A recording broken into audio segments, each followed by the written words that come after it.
I would actually say that the Nash book is a better introduction to Neil Young than the Neil Young book. Just as the money was being handed over, he realised it was Pete Townsend. He suddenly went, oh, they were dirty. And I had to clean up after them every time I came home from a session. I wore a leather glove because when I caught them to put them in their cage, they would bite me. Welcome to This Bit's Brilliant. I'm Simon Q Elliott. He's Paul Ging. This is the show where we try and come up with a couple of books you might like, bit of sport, bit of music, maybe once or twice some other stuff. So, Paul, what book you got this week? I've got Waging Heavy Peace by Neil Young, which is as quirky as its title. It's not like a sort of Neil Young primer. It's the complete opposite of something like Wild Tales by Graham Nash, his compadre from Crosby, Stills, Nash and Young, who you can almost hear it. Is Graham Nash the one that used to be in the Hollies? It is indeed the one who used to be in the Hollies.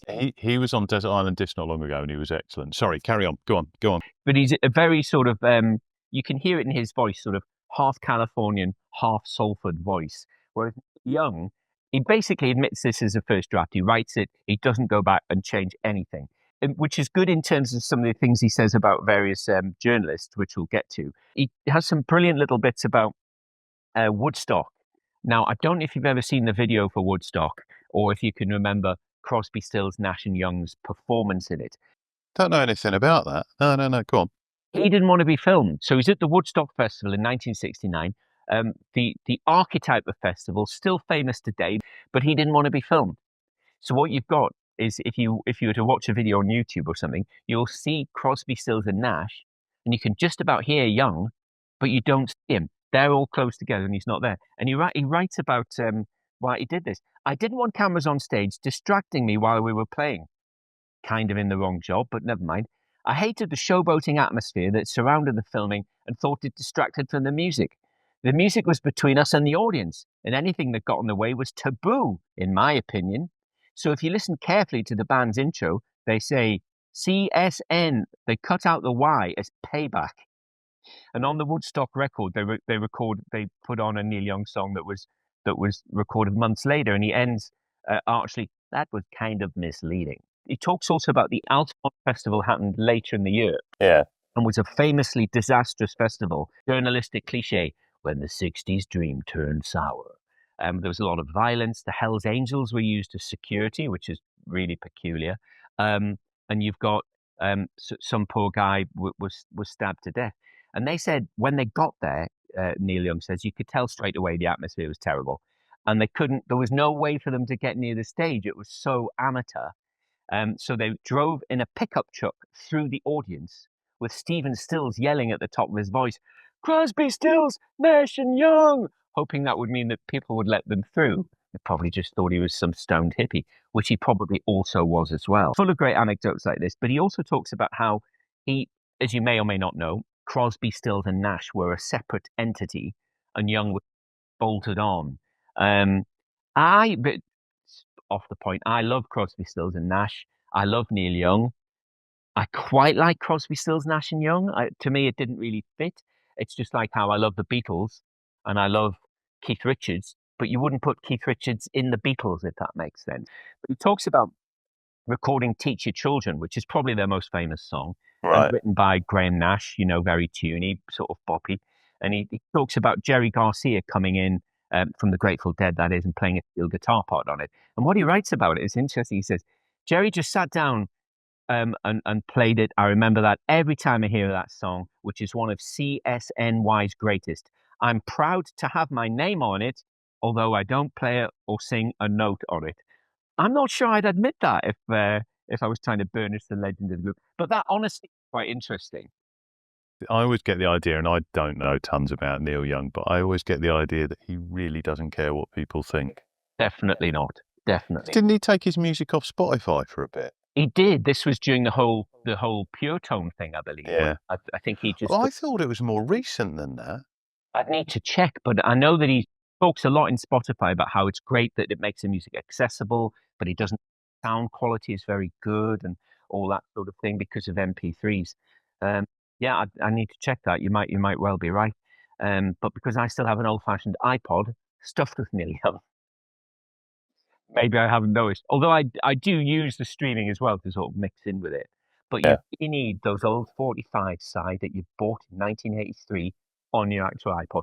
I need to hear those clicks. I Do need to you? know I bought it at HMV in Newcastle, Northumberland Street.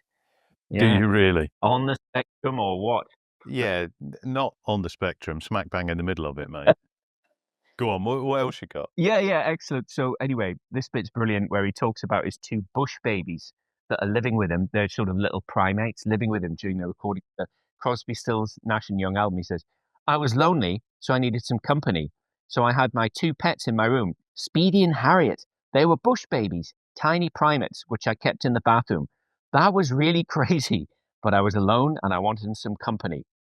They were dirty, and I had to clean up after them every time I came home from a session. I wore a leather glove because when I caught them to put them in their cage, they would bite me. Imagine coming home from recording Helpless at 3 o'clock in the morning and cleaning up after bush babies in my room. Is that the life of a star or what? I was not very social at his understatement of the century. I was not very social at that point, and some of my behavior must have seemed curious at best. So rather than talk about Helpless in the session, he's talking about two presumably long dead bush babies. Cleaning up monkey crap. Yeah, clearing up monkey crap. I like it. That would have been a brilliant alternative title to the book. So here's the best example of how it's a first draft. He keeps saying, this is great. And working with Jonathan Demme on his new documentary, that'll be great. And he says, Canadians say great a lot in case you haven't noticed. I could have looked up many other words that I could have used in the thesaurus, but that's not my style. I prefer to be boring and use the same words over and over because that's more true to who I really am. That may not work for you if you pride yourself on your great vocabulary. It's amazing, isn't it? Someone who's like got this reputation for being one of the great songwriters, and he's like can't be bothered to look up words. It's amazing. It is kind of strange because you can only imagine that he must have done more than one draft of some of those classic songs. The rest of the book, he talks effusively all the way through. I don't know if in retrospect this is a bit of denial or a bit of guilt, but he talks effusively about his wife, Peggy Young, who was his partner for so long and a singer herself. And he talks about her new album, her then new album, Bracing for Impact. Her singing is so honest. More power to you, baby. I know we'll have a lot more to look forward to. But within 2 years of this, they were separated and then divorced, and he married Daryl Hannah, the actress. Oh, okay, right. Yeah, almost as if he's fighting the realization about what's going on in his life, because in a very short space, he's so generous about her, and here quite rightly.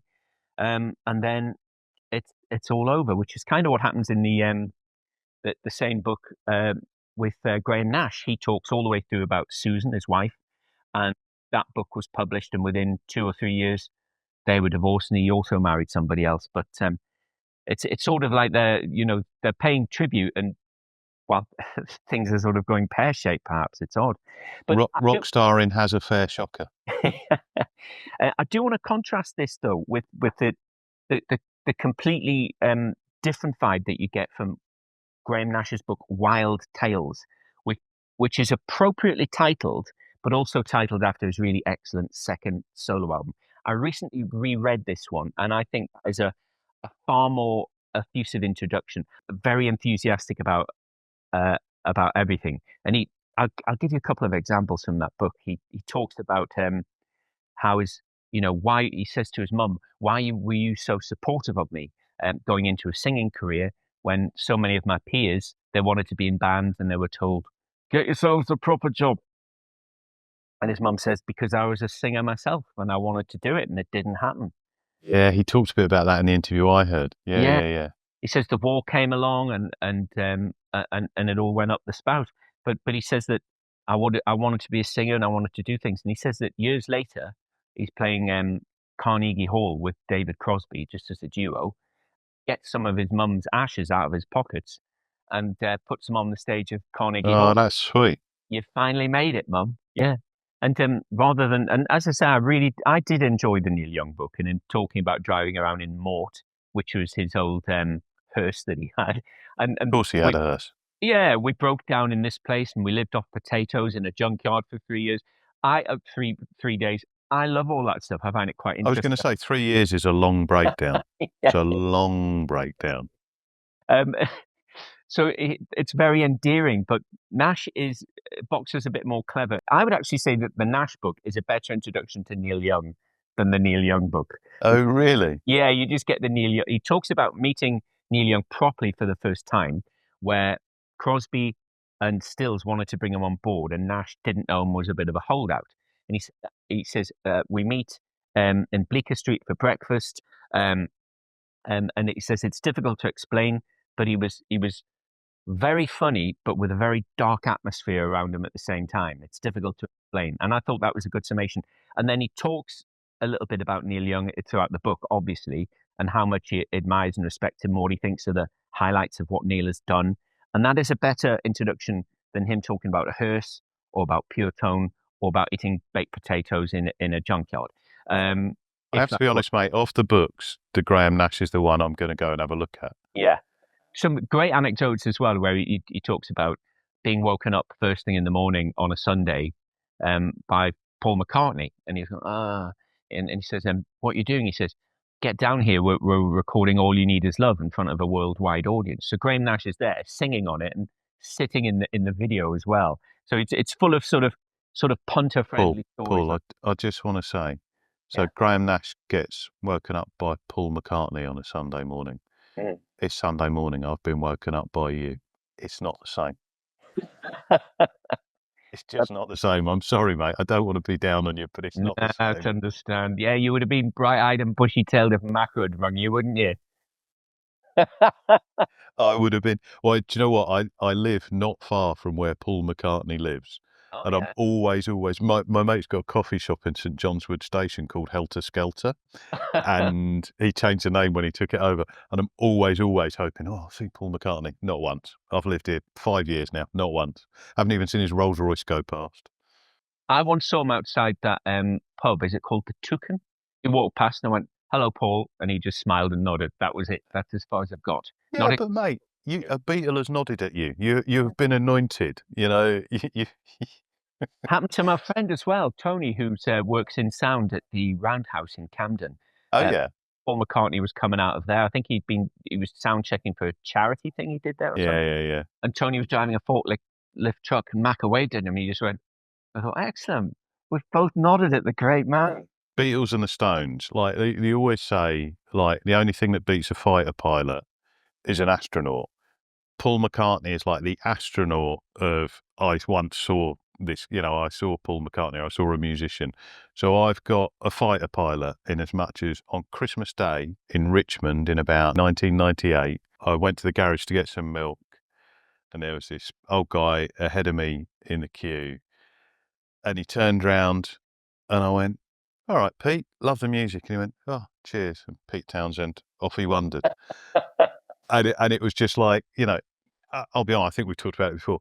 The Who aren't one of my great bands, but I saw Pete Townsend in the garage on Christmas Day buying his fags, I think. So a mate of mine was once delivering a pizza in Twickenham when he was much younger, working as a student, as a pizza delivery person. And he got there and he says the door opened and there was a guy with a beard, slightly bald with a sort of ponytail, a bit of a hippie. And just as the money was being handed over, he realized it was Pete Townsend. Yeah. And he involuntarily made a noise. He realized he suddenly went, huh, like this when he realized it was Pete Townsend and he handed over the pizza because he hadn't really expected it. And I said, what kind of pizza was he having? He said, I can't remember. I said, that's a rubbish anecdote, isn't it? If Pete Townsend had pineapple on his pizza, it's all over, isn't it? Yeah. Sorry, mate, go on. Tell me a bit more about the book. Yeah, a couple bits more that really stuck out. He says that when David Crosby is one of his partners in the group, but of course they worked together as Crosby and Nash for many years in the 70s. Crosby had all sorts of drug problems and has now sadly died. Although he was in very good shape, very productive for the last few years of his life, doing some really good albums, by the way, which are totally worth checking out. That when he was in trouble and bankrupt, it was Graham who bought up Crosby's publishing rights so they didn't get ripped off him and eventually sort of, return them to him, which is an amazing thing to do. What an act of generosity. It's fantastic. He talked about meeting the Everly brothers at a gig and standing around and waiting to meet them afterwards, and then having to do a 9-mile walk home. That's someone who's dedicated. One last thing about the Neil Young book I've sort of written back, which sort of... We're back to the Neil Young book that I'm not reading from the Graham Nash book that I'm probably going to read. Okay, Well, good. I'm Okay, gonna read cool. you the good bits. The good bits here is a sort of contrast where he talks about, you may or may not remember that at the time there was a lot of journalists going around in the 80s saying that Neil Young was a massive Ronald Reagan fan. Not true. What he says happened is that two reporters from AP came on his book, and they said they were very presumptuous. I could see they thought they had me all figured out. I was that hippie who wrote Ohio and Southern Man and sang with that group CSNY. So they tried to ingratiate themselves the more I didn't like them. So they talked about how much they hated Ronald Reagan, and he was countering, saying, well, if you ever met Ronald Reagan, you know, he can't be that bad because there are people who support him, etc., etc.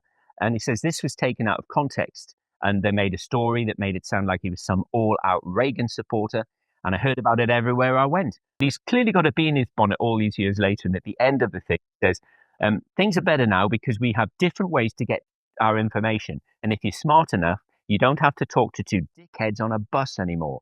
And that's all I have to say about Ronald Reagan. So it's clearly firing him up 40 years later. And I think that tells you quite a lot about him. 6.5 out of 10 for Neil Young, 9 out of 10 for Graham Nash. Okay, so Graham Nash is the one I'll have a look at. So, recommendation time, what you got? Recommendation time is a band who've been around for 3 or 4 years now, touring all the time in the UK and all over Europe. That's a band called The Corettes. The Corettes, okay. One of them is from Denmark, the other is from Brazil. I believe they live in Denmark, and they do these fantastic garage rock songs, an incredibly good, tight live group. Every time I'm away here in Doha, they're playing my favourite venue on earth, the Cluny in Newcastle. So I've not yet managed to catch them live, but their songs are fantastic, and they do a brilliant song about Ringo Starr, appropriate enough, called Ringo, which is done in a sort of wall of sound, Phil Spector style. How they recreate that live with just drums and guitar, I don't know. Well worth catching if you've got a mind for that sort of thing. Brilliant. Okay, so the band I'm going to recommend as band as well is someone who I actually saw a few weeks ago because I'm not in Doha and I can go and see music. Band called Loose Articles, and they're kind of like a sort of punky, slightly post-punk, all-girl band. And I saw them at the Shacklewell Arms, and actually they opened for the Foo Fighters a year or two ago, but they're still a tiny band. You know, we saw in a place that had maybe 80 people in there, and they were great. They were just so full of gas, and they were just like, you know, they came out into the crowd and people were pogoing under the mic cable, and it was just one of those super fun gigs. And I'm going to pause for a second because I need to bring up Spotify because I've got to give you some of their song titles because I love them. Yeah. So you can tell they're my kind of band because they've got songs called Are You a Welder? I'd Rather Have a Beer, and Sinead Loves Bitcoin. And, you know, I mean, obviously they do great song titles, but they're a really good band. They were excellent. So if you get the chance, Loose Articles, go and see them or give them a listen. All right, mate. Nice one. See you soon. Great to see you.